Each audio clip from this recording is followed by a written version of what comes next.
नमस्कार।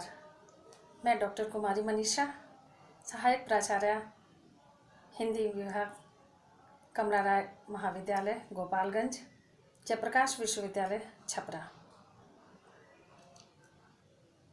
मित्रों, आज मैं आप सबके समक्ष प्रेमचंद की बहुचर्चित कहानी पूस की रात पर विचार करूंगी। प्रेमचंद। हिंदी कथा साहित्य में प्रेमचंद का स्थान अद्वितीय है। कथा साहित्य में एक ऐतिहासिक मुकाम हासिल कर इतिहास के पन्नों पर प्रेमचंद युग से एक युग का निर्माण करना, यह अपने आप में बहुत बड़ी बात होती है।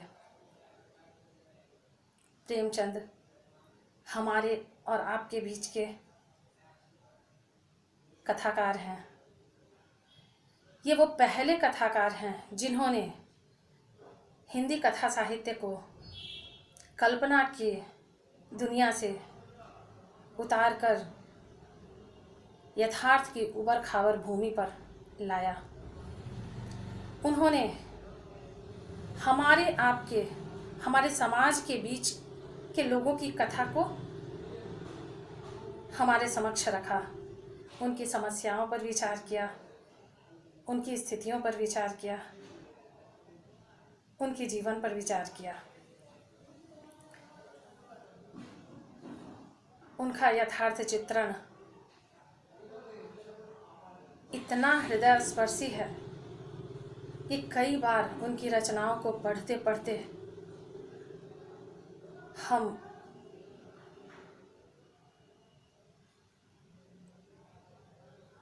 एकदम से अभिभूत होने के साथ साथ द्रवीभूत हो जाते हैं। प्रेमचंद ने पाप और पुण्य के राक्षस और देवता नहीं रचे थे। उन्होंने उस धड़कन को सुना जो करोड़ों किसानों के दिल में हो रही थी। उन्होंने उस अछूते यथार्थ को अपना विषय बनाया, जिसे भरपूर निगाह से देखने का हियाब बरों में नहीं था। उन्होंने दिखलाया कि हिंदुस्तान की साधारण जनता में साहस भी है, धीरता भी है और मनोबल के कौन कौन से स्रोत छिपे हैं, उन सब को उन्होंने अपनी रचनाओं में उकेरा है।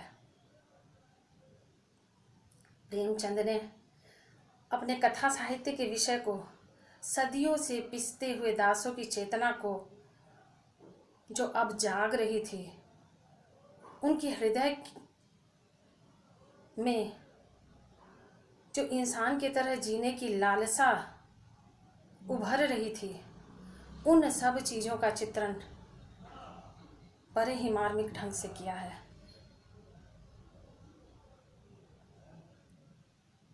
प्रेमचंद, जिनका जन्म बनारस के लमही नामक ग्राम में हुआ था, उन्होंने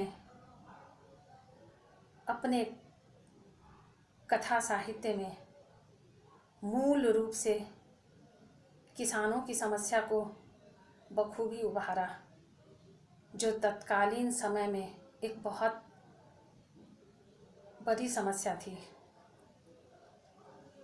उन्होंने भारतीय किसान के लाचारी का यथार्थ चित्रण किया।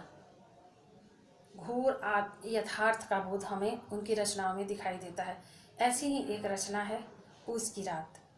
यह कहानी हल्कू नामक एक किसान की है, जो कर्ज से डूबा है। कर्ज को चुकाते चुकाते वह इतना परेशान है कि अपनी खेती के अतिरिक्त मजदूरी करके वह लगान चुकाता है, फिर भी लगान ऐसा है कि वह चुकने का नाम ही नहीं लेती। महाजनी सभ्यता पर प्रहार है यह कहानी। किसानों की दारुण अवस्था का बड़ा ही हृदय विदारक चित्र उपस्थित करती है यह कहानी। कहानी कुछ इस तरह है। हल्कू एक किसान है जो अपनी खेती करता है। प्रारंभ होता है कहानी का कि सहना उससे लगान वसूल करने आया है। वह अपनी पत्नी से, जो जिसका नाम मुन्नी है, उससे वह अपने घर में रखे हुए रुपए सहना को देने के लिए कहता है। मुन्नी आक्रोश से भर उठती है। अभी पूस की रात आने बाकी है, पूस का महीना आना बाकी है, और उसने तो 3 रुपए किसी तरह पेट काट करके कंबल के लिए जमा किए थे। यह भी पैसा चला जाएगा तो पूस की ठंड कैसे कटेगी। बहरहाल मजबूरी में गाली और बात सुनने के बजाय हल्कू पैसा दे देता है। और फिर वह समय आता है पूस का महीना, जब वह अपने खेत की रखवाली करने रात में जाया करता है। ठंड से अकड़ते हुए शरीर और नींद का न आना एक ऐसी दारुण परिस्थिति का निर्माण करती है कि पाठक का रोम रोम भीग उठता है। हल्कू किसी तरह रात काटने की कोशिश करता है। उसके साथ उसका पालतू कुत्ता जबरा भी है। दोनों ठंड से व्याकुल हैं। वह अपने जबरे को कहता भी है, तुम क्यों आए? लेकिन जबरा वह अपने मालिक की भक्ति कैसे छोड़ सकता है। ठंड की रात काटे नहीं कटती है और ठंड से परेशान हो हल्कू आखिरकार अरहर की कुछ डालियां समेट कर लाता है, आग जलाता है, कुछ पत्तियां लाता है और अलाव जलाकर उसमें अपने शरीर को गर्म करने की कोशिश करता है। और शरीर जब गर्म होता है आग की लपटों से, तो धीरे धीरे धीरे धीरे समय ढलते ढलते वह नींद की आगोश में आने लगता है। नींद की आगोश में जाते हुए ही उसे इस बात का एहसास होता है कि उसकी फसल को शायद जानवर चर रहे हैं। लेकिन जिस तरह वह ठंड से परेशान होकर सो नहीं पा रहा था और गर्माहट का एहसास उसे अकर्मण्य बना देता है कुछ क्षण के लिए। परिणाम स्वरूप वह सो जाता है, सोया रहता है और नीलगाय उसके खेत को, जो फसल से पूरी तरह लद चुकी थी, उसे चढ़ जाती है। और सुबह जब नींद खुलती है तो हालांकि मुन्नी के चेहरे पर तो बहुत अफसोस है, लेकिन हल्कू बहुत ही हल्का महसूस करता है यह सोचकर कि अब इस ठंडे में, इस शीत में ठिठुरते हुए उसे पहरा तो नहीं देना पड़ेगा। वह मजदूरी करके लगान चुका देगा।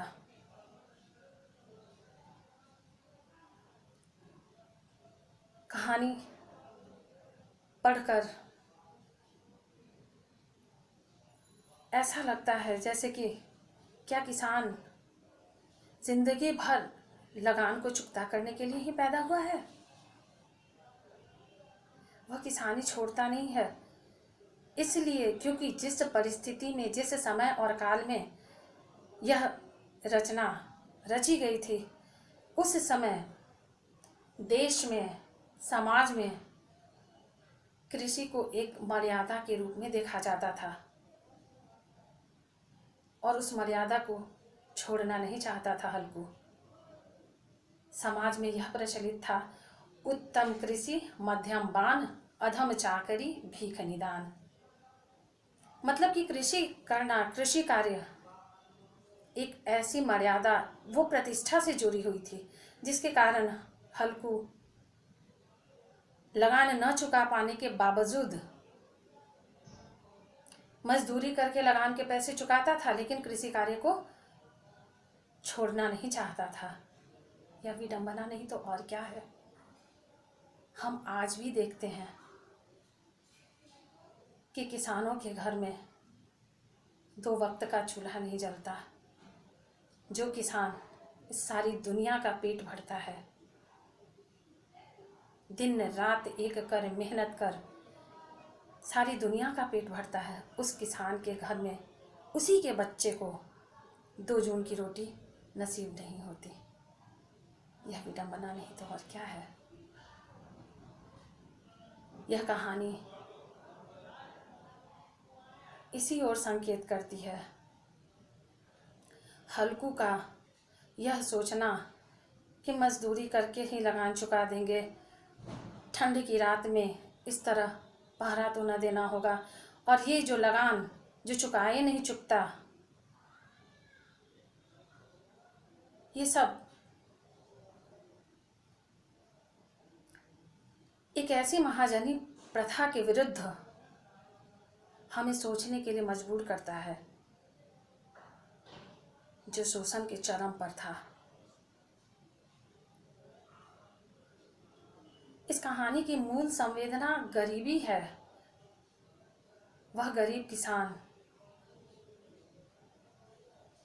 जो अंततः मजदूर बनने के लिए मजबूर होता है। प्रेमचंद के कई रचनाओं में हम देखते हैं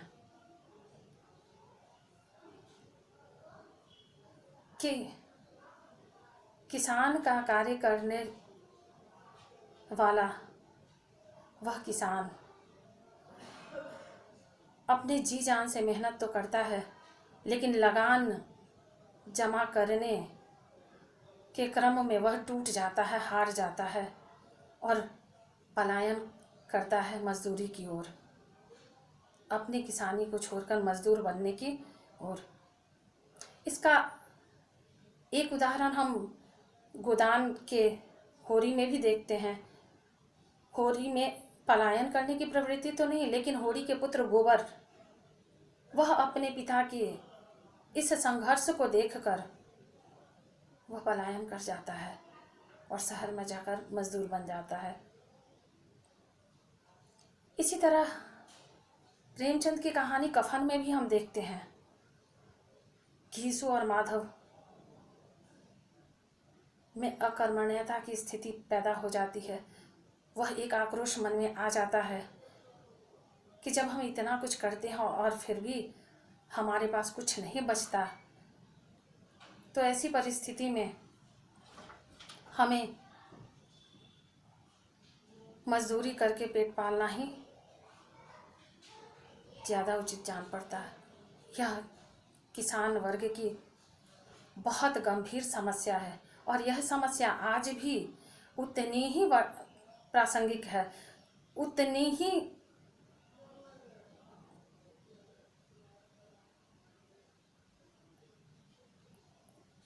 पूर्ववर्ती स्थिति में है जो पहले हुआ करती थी। बहुत हालात नहीं बदले हैं। किसान आज भी लाचार और मजबूर है, जिसके विषय में सोचना बहुत ज़रूरी है। सच ही कहा, घनश्याम कहाँ जाकर बरसे, हर ओर डगड़िया प्यासी है, इस ओर नगर उस ओर शहर, चहु ओर नगरिया प्यासी है। पूस की रात एक किसान की दयनीय स्थिति का प्रतिनिधित्व करती है।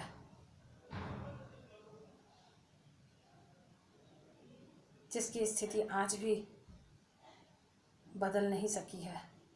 यह कहानी आज भी उतनी ही प्रासंगिक है जितनी कल थी। तो प्रेमचंद ने ऐसी बहुत सारी समस्याओं, लोगों के हृदय को स्पर्श किया। उनकी समस्याओं से रूबरू होकर, उनकी भावनाओं, उनकी संवेदनाओं को आत्मसात कर शब्दों का रूप दिया, और वह भाव में भीगे हुए शब्द जब लेखनी से उतरकर पाठक के हृदय को स्पर्श करते हैं तो वास्तव में दिल और दिमाग दोनों ही झंझना उठते हैं। आवश्यकता है हमें आज के किसानों पर भी विचार करने की। यह पूस की रात हमें यह भी कहता है।